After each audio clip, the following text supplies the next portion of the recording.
नमस्कार, मैं हूं आपके साथ आस्था कौशिक। हम आ पहुंचे हैं वाराणसी, वो काशी जो देश के प्रधानमंत्री का संसदीय क्षेत्र है। वो काशी जहां पहली बार चुनाव लड़ने आए देश के प्रधानमंत्री ने कहा था कि मां गंगा ने मुझे बुलाया है। और आज इसी गंगा के ऊपर से ये खास चर्चा हम आपके लिए लेकर आए हैं। पूरी तरह से खाटी बनारसी चर्चा होगी, यहाँ का चुनावी मूड भी जानेंगे और साथ ही ये भी जानेंगे कि 10 साल देश के प्रधानमंत्री जो यहाँ से खुद सांसद रहे, उनके विकास कामों को लेकर काशीवासी क्या सोचते हैं। लेकिन वो कहते ना, बनारस आइए, यहाँ की गली गली में संगीतों की भी गूंज है।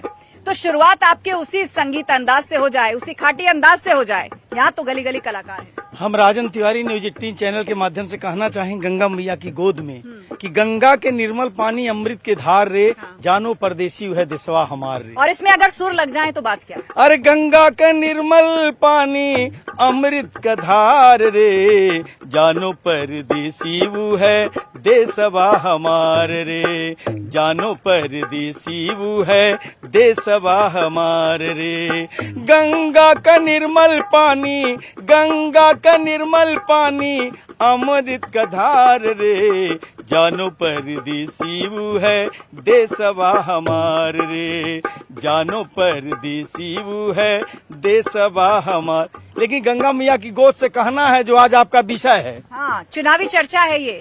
तो बताइए यहाँ की चुनावी चौपालों में क्या चर्चा है और क्या कह रहे हैं गंगा किनारे वाले।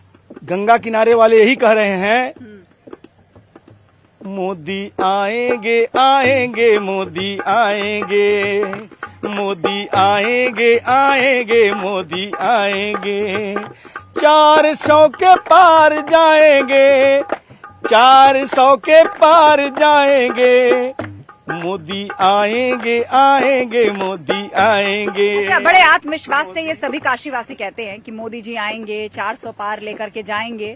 तो इसकी वजह क्या है। महिलाओं से शुरुआत करते हैं। आधी आबादी की बात बहुत प्रधानमंत्री मोदी करते हैं। तो पिछले चुनाव में हमने देखा है महिलाओं ने साथ भी दिया बीजेपी का। तो क्यों आएंगे मोदी जी तीसरी बार यहाँ पर, देश में भी और काशी में भी, आपका क्या मानना है। मोदी जी ने औरतों को बहुत सपोर्ट किया है, बहुत आगे बढ़ाया, उनके लिए रोजगार के अलग अलग तरीके दिए हैं, गैस की सुविधाएं दी हैं, बहुत सी चीजें उनको, राशन पानी सब दे रहे हैं। उनको आगे बढ़ाने के लिए मोदी जी बहुत प्रमोट कर रहे हैं। तो हमको लगता है कि मोदी जी इस बार फिर से आएंगे। तो आपकी यही उम्मीद है कि मोदी जी फिर से आएंगे। अब ये काशी वासियों की उम्मीद है, उनका मन है, उनकी इच्छा है, या फिर चुनाव का नतीजा भी यही आता है। यहाँ से कांग्रेस भी मैदान में है और हमारे साथ आचार्य जी हैं, बहुत ही खास मेहमान हैं। आपको बताना चाहेंगे कि प्रधानमंत्री मोदी का जो नामांकन यहाँ पर हो रहा है, उसका जो समय है, आमतौर पे हर उम्मीदवार समय से पहले नक्षत्र देखता है, कौन सा समय सही रहेगा वो तय करता है। तो वो शुभ मुहूर्त आप ही ने निकाला है। किन बातों का ध्यान रखा देश के प्रधानमंत्री। शुभ मुहूर्त नहीं निकाला है, लेकिन हाँ, जो मुहूर्त बताया जा रहा है वह मुहूर्त अपने में अलौकिक मुहूर्त है। जैसा कि हम सभी यहाँ बैठे हुए हैं और गंगा की गोद में बैठे हैं और मोदी जी, एक घोष रहा है मोदी जी का कि मुझे माँ गंगा ने बुलाया है। अद्भुत संयोग, गंगा सप्तमी यानी 14 तारीख मंगलवार को गंगा सप्तमी है। उसी दिन माँ गंगा का प्राकट्य हुआ था। अद्भुत संयोग है ये कि मोदी जी का नामांकन भी उसी दिन होने जा रहा है। पुराणों में जो माना जाता है कि गंगा कब प्रकट हुई थी, वही वो दिन है, ऐसी ही तिथि और वही संयोग बन रहा है जब प्रधानमंत्री मोदी का नामांकन हो रहा है। अब गंगा की बात चल रही है तो आप सभी लोग जो यहाँ के निवासी हैं, और मैं देख रही हूँ आपकी टी शर्ट पे नमामि गंगे भी लिखा है,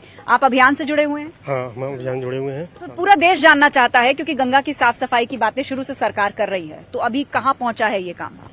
अभी बहुत अच्छे से काम चल रहा है, सफाई हो ही रही है। और जब आप गंगा किनारे वाले हैं तो आपकी भावनाएं जुड़ती हैं। 2014 में जब प्रधानमंत्री देश के नरेंद्र मोदी जी ने इस काशी से फावड़ा चलाकर किसी गंगा तट पर स्वच्छता अभियान का प्रारंभ किया, उस समय उनका यह भाव था कि माँ गंगा ने मुझे बुलाया है। वहां से प्रारंभ हुआ और 2024 का चुनाव है। अब प्रधानमंत्री जी का यह भाव है कि माँ गंगा ने मुझे गोद लिया है।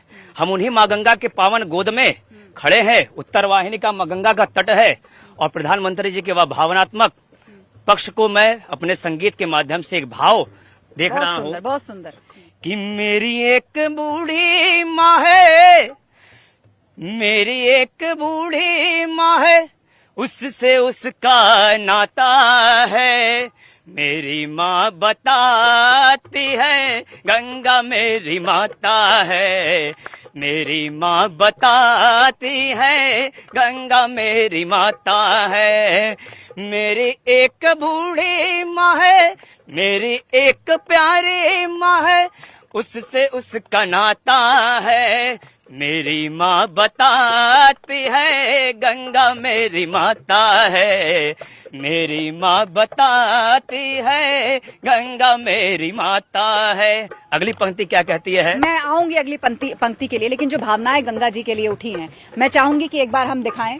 हम इस वक्त अस्सी घाट पर हैं और वैसे तो गंगा की जिस धारा के ऊपर इस वक्त हम लोग हैं, वहां से तमाम घाटों को आप देख सकते हैं। पास में ही रविदास घाट है, भदैनी घाट है, तुलसी घाट है, रीवा घाट है, एक एक करके आप नजर डालिए। जैन घाट है और सबसे ज्यादा चर्चा में नमो घाट भी है और लोग जो भी यहाँ पर देखने के लिए आते हैं उसकी अलग से तारीफ करते हैं। प्रधानमंत्री मोदी ने खासतौर पर उस घाट को बनाया। सभी घाटों का सौंदर्यीकरण चल रहा है, उनका मॉडर्नाइजेशन हुआ है। तो उससे शहर पर क्या असर हुआ है, शहर के लोगों के लिए क्या मायने हैं कि अब गंगा पे क्रूज चल रहा है?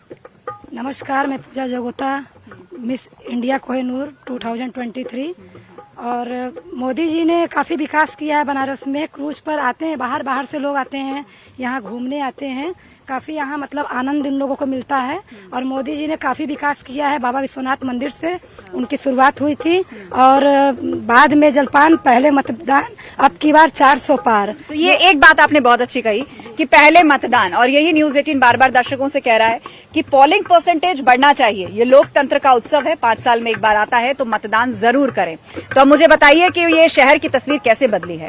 बनारस 10 साल पहले, बनारस आज की तारीख में। बनारस 10 साल पहले तो एक एज अ सिर्फ गांव लगता था, लेकिन अब लगता है कि काशी स्वर्ग बन चुकी है। लोग अब यहाँ पे घूमने आते हैं और बहुत खुशी होती है कि लोग बनारस घूमने आ रहे हैं और हम बनारस में स्वयं रहते हैं। हमारी जन्मभूमि बनारस है। हम अपने आप को बहुत भाग्यशाली समझते हैं और ये भी चीजें हम मोदी जी के उससे ही हम ये अपने आप को भाग्यशाली समझ सकते हैं। अदरवाइज मुझे नहीं लगता था कि कोई नेता ये कर सकता था और कर सकता। घाटों की हम बात करेंगे, गंगा जी की हम बात करेंगे, बनारस के विकास की बात करेंगे, लेकिन जब जिक्र बनारस का